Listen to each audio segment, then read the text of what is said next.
अस्सलाम वालेकुम यारो, उम्मीद आप सब लोग खैरियत से होंगे, you doing fine and welcome to the last and final video on inflation. इस वीडियो में मैं बताऊंगा कि what is devaluation of rupee, कि डिवैल्यूएशन क्या होती है। डिवैल्यूएशन वैसे तो थोड़ा सा मुश्किल टॉपिक है समझने के लिए, क्योंकि ये दोनों से लिंक्ड होता है। एक होता है एक्सपोर्ट और इम्पोर्ट से, और फिर लिंक होता है आपके रिज़र्व से और सप्लाई एंड डिमांड रूल से। अब दोनों को जो मैंने प्रीवियसली 2 वीडियोस बनाई थी, जो पिछली वीडियो थी वो इंग्लिश में थी, जस्ट मेरा दिल किया मैं बनाऊँ इंग्लिश में, क्योंकि एक्सपोर्ट और इम्पोर्ट एक ऐसा चीज़ है कि वो दुनिया भर में एक ही लॉ बनता है, एक ही चीज़ बनती है। तो मैंने सोचा कि मैं बनाता हूँ। डिवैल्यूएशन और एक्सपोर्ट और क्या होता है देखें। फॉर एग्ज़ाम्पल फर्स्ट वीडियो अगर आपने देखी होगी उसमें मैंने थोड़ी हिंट दी थी डिवैल्यूएशन की, कि आम लफ्ज़ों में इसको कहते हैं डिप्रिसिएशन ऑफ रुपी। पैसे का की अहमियत को गिर जाना। जैसे फॉर एग्ज़ाम्पल अभी मैंने फर्स्ट वीडियो में कहा था, जो सप्लाई एंड डिमांड थी, कि अगर मुझे अब्रॉड जाना है तो मुझे चाहिए होंगे डॉलर, ठीक है। अगर मैं अमेरिका जाना चाहता हूँ या कहीं गल्फ़ कंट्री जाना चाहता हूँ, उस कंट्री की करेंसी चाहिए होगी। तो फॉर एग्ज़ाम्पल अभी मैं जा रहा हूँ यूएस, तो और मैं पाकिस्तानी हूँ, तो मैं जाऊँगा सबसे पहले फॉर एक्सचेंज पे रुपीज़ को रखाऊँगा और डॉलर लूँगा, ठीक है। अब रुपीज़ जब मैं रखाऊँगा तो रुपये की वैल्यू थोड़ी गिर जाएगी, और अगर मैं और फिर मैं डॉलर लूँगा और फिर मैं बाहर जाऊँगा, ठीक है, उससे रुपये की वैल्यू थोड़ी गिरेगी। अब और अगर मैं आना चाहता हूँ, एक अमेरिकन हूँ और मैं पाकिस्तान आना चाहता हूँ, तो मैं लूँगा रुपीज़। जब भी मैं जैसे पाकिस्तान आऊँगा तो मैं अपने डॉलर को चेंज कराऊँगा, डॉलर दूँगा और रुपये लूँगा, तो उससे रुपये की वैल्यू बढ़ गई क्योंकि मैंने रुपये को लिया। तो ये होती है सप्लाई एंड डिमांड रूल भी आ गया इसमें, और इसमें कहीं ना कहीं और इसमें एक्सपोर्ट और इम्पोर्ट का भी आ गया, क्योंकि एक्सपोर्ट और इम्पोर्ट में ऐसा होता है कि लाजिम नहीं है कि हम ही आएँ, हम अपनी प्रोडक्ट भी लेके आ सकते हैं और हम अपने आप को भी लेके आ सकते हैं। तो ज़्यादातर जैसे फॉर एग्ज़ाम्पल ग्लोबली जो होता है, ग्लोबली जो ट्रांजैक्शंस होती हैं वो होती हैं डॉलर में। तो जब भी अगर हम कोई चीज़ बाहर से ख़रीदते हैं तो हम डॉलर भेजते हैं, डॉलर से ख़रीदते हैं और बेचते हैं तो हमें डॉलर मिलते हैं। तो ऐसे कीमत बनती है। जितने हमारे पास डॉलर होंगे उतना हमारा अच्छा रिज़र्व होगा, वो भी हमारे पैसे को एक स्टेबल करने में मदद करता है। अभी जो करंट गवर्नमेंट है उसने क्या किया हुआ है, उसने फ्री मार्केट में छोड़ दिया है। सप्लाई एंड डिमांड रूल पे हमारा जो रुपये है वो रहेगा। जितनी हमारी पैसे की वैल्यू होगी, उतनी पैसे की वैल्यू मार्केट में होगी, उतनी का ही होगा।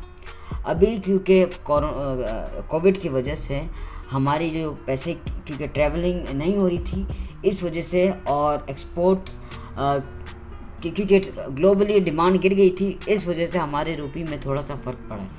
एज सुन एज अभी ये सब कुछ नॉर्मल हो जाएगा, नेक्स्ट ईयर में आप इंशाल्लाह देखेंगे हमारे रुपये की वापस वैल्यू 44, जैसे कि डॉलर मेरे ख्याल से अभी 175 हो गया है, तो आप देखेंगे 160, अगर कुछ और कोई एक्सटर्नल अफेयर्स ना हो, यानी कि सब कुछ जैसा है वैसे ही चलता रहा, वरना तो और वैल्यू गिर जाएगी और फिर डॉलर शायद 200 पे, जैसे कि कहा गया है न्यूज़ में, आपने सुना होगा कि 200 तक पहुंच सकता है।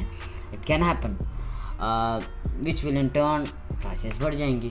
तो ये होता है एक आम लफ्ज़ों में बहुत ऊपरी से मैंने बताया कि डिवैल्यूएशन होती क्या है। तो आप क्या कर सकते हैं, हम सिर्फ अपनी एक्सपोर्ट्स पे ध्यान दे के रुपये की डिमांड क्रिएट कर सकते हैं। जो बाहर रहते हैं वो पाकिस्तानी प्रोडक्ट ख़रीदें, उससे हमारी जो प्रोडक्ट्स हैं उसकी डिमांड बढ़ेगी, फिर सप्लाई बढ़ेगी, and then all this will get link together, और उसका रिज़ल्ट ये होगा कि हमारे पैसे की वैल्यू बढ़ जाएगी।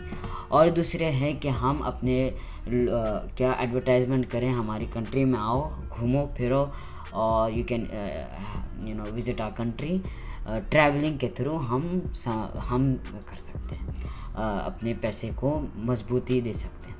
तो ये अब हमारे ही हाथ में है, ये गवर्नमेंट के हाथ में नहीं है। प्रीवियसली जो प्रीवियस गवर्नमेंट थी उसने पैसे को पंप करते थे, जस्ट डॉलर को पंप करते थे, डॉलर को रुपीज़ को मेंटेन करने के लिए, which will increase our debt. वो हमारे डेट में इंक्रीज हो जाती थी।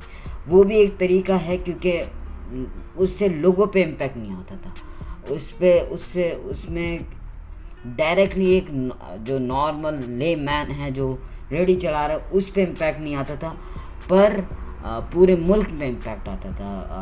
यानी कि हमारे जो अकाउंट्स हैं, डेट्स हैं और ये हैं, वो सब इंक्रीज़ हो जाते थे जो कि ले मैन को पता नहीं होता था। तो ये सब चीज़ें हैं। आई होप इन 3 वीडियो में मैंने आपको कुछ मुस्तफ़ीद किया होगा इल्म से। और भाई you all can go and do a research. This is you who is stopping you from getting education. Only you the education that you want is just a click away. आप जाएं, रिसर्च करें and spend your time. जिधर भी करना है थोड़ा सा 1-2 घंटे आप देख लीजिए। The most recommended thing I would like to tell you is watch podcast. आप जितनी पॉडकास्ट देख सकते हैं उतनी पॉडकास्ट देखें, क्योंकि आजकल के दौर में हम बुक्स नहीं पढ़ते, क्योंकि हमारा जो अटेंशन पीरियड है वो बहुत रिड्यूस हो गया, हम अटेंशन नहीं दे पाते। तो बुक्स अटेंशन मांगती हैं और हमारे पास वो नेग्लिजिबल हो गया ऑलमोस्ट अटेंशन, हम नहीं अटेंशन दे पाते। That's a problem. तो भाई ये सब चीज़ें, I hope you have benefited from this videos and thank you for watching my channel. If you want to subscribe it, you can subscribe it. I'll be making this kind of videos in my channel, और भी तमाम तरीके से videos आएंगी। ये मेरा एक normal सा चैनल है, मेरे पास एक गेमिंग चैनल भी है, उसमें मैं बिल्कुल जैसे मैंने प्रीवियसली कहा था कि मैं कंसिस्टेंटली इनकंसिस्टेंट हूँ, बस मूड होता है मैं बना देता हूँ। तो भाई थैंक यू, अल्लाह हाफिज़।